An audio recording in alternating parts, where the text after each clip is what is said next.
Hi friends, welcome to my channel. అందరికీ happy Sankranti and happy Kanuma.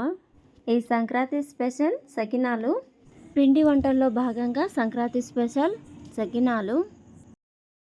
ఈ తెలంగాణ అప్ప అయిన సకినాలు ఏ విధంగా ప్రిపేర్ చేయాలి? ఈ సకినాలు చిన్ని టిప్స్ పాటించి చేస్తే చాలా టేస్టీగా ఉంటాయి. మీకు ఖచ్చితంగా నచ్చుతుంది. బియ్యపిండి నువ్వుల కాంబినేషన్లో చేసే ఈ అప్ప చాలా టేస్టీగా ఉంటుంది. ఖచ్చితంగా ఈ సకినాలు టేస్టీగా రావాలి అంటే 2 రోజులు బియ్యాన్ని నానబెట్టేసి పట్టించుకున్న పిండిని చాలా రోజుల వరకు ఎండలో ఎండబెట్టడం వల్ల టేస్టీగా ఉంటుంది. ఈ సకినాలని ఎలాంటి హెల్త్ కండిషన్లో ఉన్న వాళ్ళు కూడా హ్యాపీగా తినొచ్చు. ఈ సకినాలు స్వీటు కానీ కారం కానీ ఉండవు. చాలా బాగా కరకరలాడుతూ చాలా టేస్టీగా ఉంటాయి.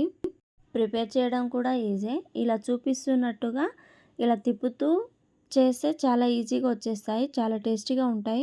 ఈ సకినాలలో కాల్షియం ఎక్కువ మోతాదులో ఉంటుంది.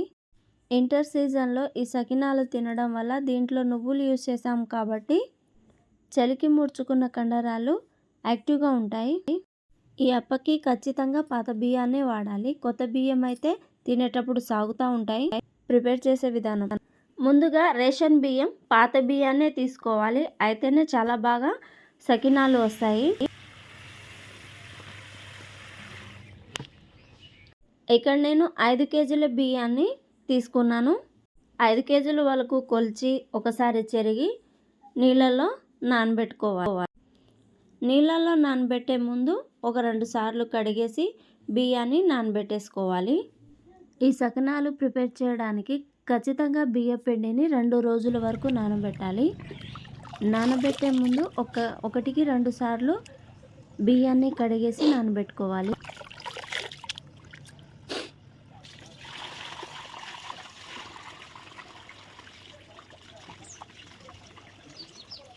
సన్న బియ్యం కానీ కొత్త బియ్యం కానీ అలా ఏమైనా యూస్ చేసి మనం సకినాలు చేస్తే అంత టేస్టీగా ఉండవు. ఆ సకినం తినేటప్పుడు గట్టిగా ఉంటుంది, ఇంకా సాగుతూ ఉంటుంది, తినలేము. 2 రోజులు నానబెట్టేశాక ఒకసారి 2-3 సార్లు ఫ్రెష్ నీళ్ళతో కడిగేసి ఆ బియ్యాన్ని నీళ్ళు లేకుండా ఏదైనా జాలి గిన్నె లాంటి దాంట్లో తీసుకొని వంపేసుకోవాలి. ఇలా వంపేసి తీసేసాక కొంచెం కూడా వాటర్ లేకుండా బియ్యాన్ని తీసుకొని సెట్ చేసుకోవాలి. బియ్యాన్ని నీళ్ళ నుంచి తీసేసాక పక్కకు అలా ఉంచేయకూడదు. అలా పెట్టడం వల్ల కూడా బియ్యం మొత్తం విరిగిపోయి సకినాలు బాగా రావు. సకినాలు చేసేటప్పుడు కూడా చుట్టలుగా ఉన్నప్పుడు కూడా మంచిగా రావు.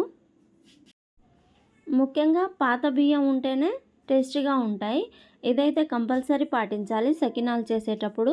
ఇంకా బియ్యాన్ని ఇలా తీసేసుకొని జాలగిన్నెలో పెట్టడం వల్ల దీనికి ఉన్న కొద్ది గొప్ప ఉన్న వాటర్ మొత్తం కిందికి పోతుంది. ఇలా ఉన్నప్పుడు ఇంకా వెళ్ళి పట్టించుకోవాలి. ఈ సకినాల పిండి ఎక్కువ క్వాంటిటీలో ఉండడం వల్ల ఇంట్లో రుబ్బుకోవడం కుదరదు. కాబట్టి షాపుకి వెళ్ళి పట్టించుకోవాలి. ఈ సకినాలు తడిదనం అంటే ఇంకా నీరు కారేంత వరకు ఉంచేసి ఇలా ఏదైనా ఒక టిఫిన్లో ఇలా పెట్టేసి వెళ్ళి పట్టించుకోవచ్చు. ఈ క్వాంటిటీ వరకు సరిపోతుంది. ఈ పిండిని చాలా మెత్తగా పట్టించుకోవాలి. ఇంకా సంక్రాంతి స్పెషల్ అంటేనే సకినాలు, అరిసెలు, భోగి పండ్లు, ఇంకా కావాల్సిన ఇంకా చాలా రకాల పదార్థాలు అన్నీ చేసుకుంటూ ఉంటాం. ఇంకా పండగ అంటేనే హడావిడి వాతావరణము చాలా బాగుంటుంది. ఇంకా పిండి పట్టించుకొని వచ్చేసాక అలాగే అదే టిఫిన్లో ఉంచొద్దు. దాన్ని తీసి ఇంకా ఎన్ని రోజులు మనకు ఓపిక ఉన్నన్ని రోజులు ఇలా ఎండబెట్టుకుంటూ ఉండొచ్చు. ఇలా ఎన్ని రోజులైతే మనం ఎండబెట్టుకుంటూ ఉంటామో అంత బాగా వస్తాయి. నేనైతే 3 రోజులు ఎండబెట్టాను. 2 రోజుల వరకు బియ్యాన్ని నానబెట్టేసి పక్కకు పెట్టాను. ఇంకా 3 రోజుల వరకు మనం పట్టించుకొని ఉన్న బియ్యం పిండిని ఇలా పెట్టేసి డే టైంలో ఎండలో ఎండబెట్టాను. ఇంకా నైట్ టైంలో ఫ్యాన్ వేసి అలా పెట్టాను అన్నమాట. ఇలా మనకి కన్వీనియంట్గా ఉన్నన్ని రోజులు పెట్టుకుంటూ ఉంటారు. కొన్నిసార్లు ఇంకా పండగ దగ్గర వస్తుంది అన్నాక 15 రోజుల ముందు నుంచే ఇలా ఈ ప్రాసెస్ చేస్తూ ఉంటారు. ఈ పిండిని ఎంత బాగా ఎండబెడితే అంత బాగా కరకరలాడుతూ ఇంకా టేస్టీగా వస్తాయి సకినాలు. నాకు టైం లేదు, ఎమ్మటే చేసుకోవాలి అంటే 1 డే నానబెట్టేసి ఇంకో డేలో చేసుకోవచ్చు. కాకపోతే కొద్దిగా గట్టిగా ఉంటాయి, తినలేము. 5 కేజీల బియ్యంకి గాను దీంట్లో నువ్వులు మెయిన్, ముఖ్యంగా నువ్వులే యూజ్ చేస్తారు.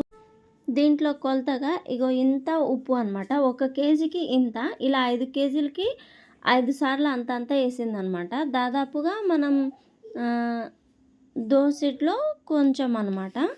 అలా ఒక 5 సార్లు ఇలా వాళ్ళ కొలతలు అనమాట. కేజీకి ఇంత అన్నట్టు సరిపోతుంది. అంటే మనం స్పూన్ లెక్క చూస్తే దాదాపుగా 2 స్పూన్లు అన్నమాట. 5 కేజీల బియ్యం పిండికి 5 స్పూన్ల వరకు వామ వేసుకోవాలి. ఇలా పొడి పిండినే మొత్తం కలిసేలా కలుపుకోవాలి. సకినాలు చేయాలి అని అంటే బియ్యపిండి, నువ్వులు, వామ, దీంట్లో సరిపడా ఉప్పు ఉంటే సరిపోతుంది. ఇలా ఎండబెట్టి ఉంచడం వల్ల ఆయిల్ కూడా ఎక్కువగా పట్టదు. ఇంకా ఎక్కువ రోజులు ఇలా రోజు ఎండబెడతా ఉంటే టేస్టీగా ఉంటుంది.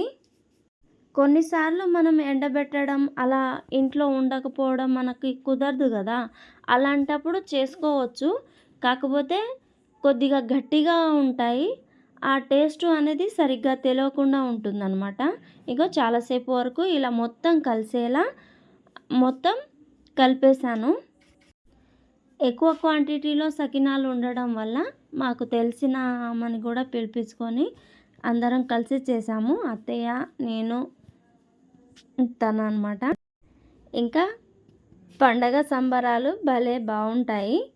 ఈ పిండిలో మొత్తం అలా ఉంచేసి ఎట్ ఎ టైం అంటే ఒకేసారి కలుపుకోకుండా కొద్దిగా ఇంకో గిన్నెలో తీసి ఇలా కలుపుకోవాలి. మనకి కావాల్సిన క్వాంటిటీ ఇలా మొత్తం కలిపేశాక తెలుస్తుంది. మనం వేసేటప్పుడు అది మంచిగా జారుతా ఒక దారలాగా జారుతూ ఉంటుంది అనమాట. అప్పటికి మనకు అర్థమవుతూ ఉంటుంది ఎంత క్వాంటిటీలో మనం దాన్ని తీసుకుంటే కిందకి జారుతుంది, అది పాజిబుల్ అవుతుంది అనేసి. ఒకవేళ ఎక్కువ తక్కువ ఉన్నా కూడా పొడిపిండి ఉంటుంది కాబట్టి కలిపేసుకొని మళ్ళీ చేసుకోవచ్చు, బాగుంటుంది. ఇంకా నేను ఫస్ట్ స్టార్ట్ చేసే ముందు గౌరీయే ముందు పెట్టుకుంటాము. ఎందుకు అనేది నాకు అంత రీజన్ తెలియదు. కాకపోతే సకినాలు చేసేటప్పుడు కంపల్సరీగా గౌరీ అమ్మవారిని పెట్టేశాకే సకినాలు స్టార్ట్ చేస్తారు. ఇంకా ఇలా చిన్నగా ముద్దని ఇలా తిప్పుకుంటూ చుట్టూ తిప్పుతారు. ఈ చుట్లు తిప్పేటప్పుడు కూడా మన ఇష్టమే, 2 చుట్లు అయినా తిప్పొచ్చు, 3 చుట్లు అయినా తిప్పొచ్చు. ఇన్ని చుట్లే తిప్పాలనేసి రూల్ ఏమీ లేదు. ఇంకా మనం చేసే సకినం అప్పం ఉంటుంది కదా, అది ఇంతవరకే పొడవు, ఇంత ఎడల్పు, లేకపోతే ఇంత గుండ్రం ఉండాలనేసి ఏం లేదనమాట. మనం ఎంత క్వాంటిటీలో ఎంత పెద్దగా కావాలి అనేది మన ఇష్టం మీదే ఆధారపడి ఉంటుంది. చిన్నగా ఇలా ఒక్కొక్కటి పెట్టి ఇలా చిన్నగా తిప్పుకుంటా దాన్ని గుండ్రంగా పెట్టుకోవాలి. 1-2 సార్లు మనం ట్రై చేస్తే వచ్చేస్తుంది. ఇగో ఇలా పిండిని ఉంచేసుకొని దాన్ని ఇలా చుట్టూ ఇలా మలుచుకుంటూ చేస్తే ఆల్రెడీ ఒక దారలాగా వచ్చేస్తూనే ఉంటుంది. చూడండి, ఇగో చూపిస్తున్నట్టుగా ఇలా చేస్తూ ఉంటే ఉంటుంది. ఇక దాన్ని ఇలా మనకు రౌండ్గా ఎలా కావాలో అలా పెట్టేసుకోవచ్చు. ఫస్ట్లో అంత రౌండ్గా రాలేదు, కానీ తర్వాత పెట్టేటప్పుడు చాలా బాగా వచ్చాయి. ఇగో చూడండి, ఇలా ఒకే సైజులో మంచిగా వచ్చాయి.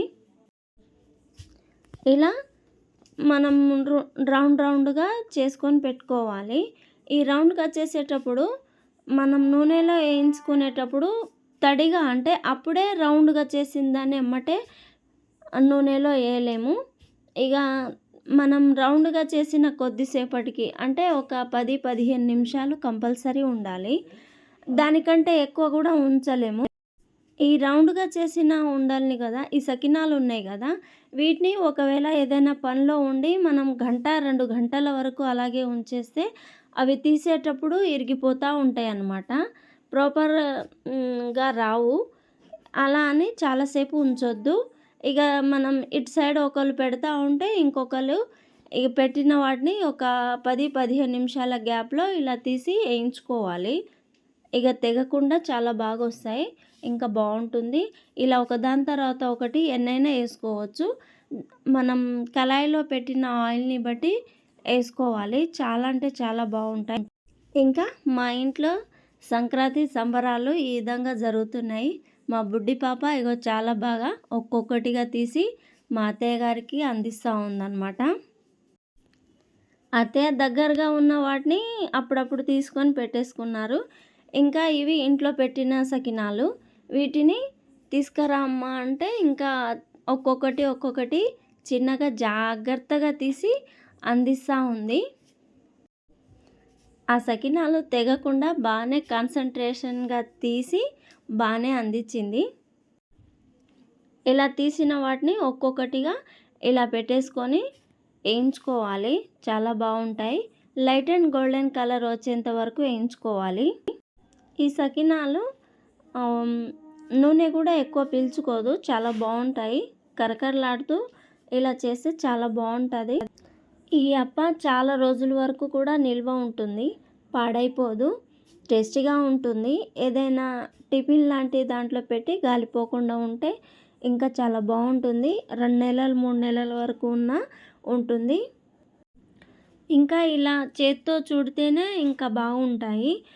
లేకపోతే మనం ఏదైనా కవర్లో పెట్టి మనం కోన్‌లాగా పెట్టినా పెడతా ఉంటాము. కాకపోతే చేత్తో దాన్ని మలుచుకుంటా చేస్తే ఇంకా చాలా బాగుంటాయి. ఈ విధంగా మీ టయాన్ని బట్టి పిండిని చాలా రోజుల వరకు ఎండబెట్టుకుంటా ఈ క్వాంటిటీని పాటిస్తూ చేస్తే చాలా టేస్టీగా చాలా బాగొస్తాయి. చాలా బాగుంటాయి.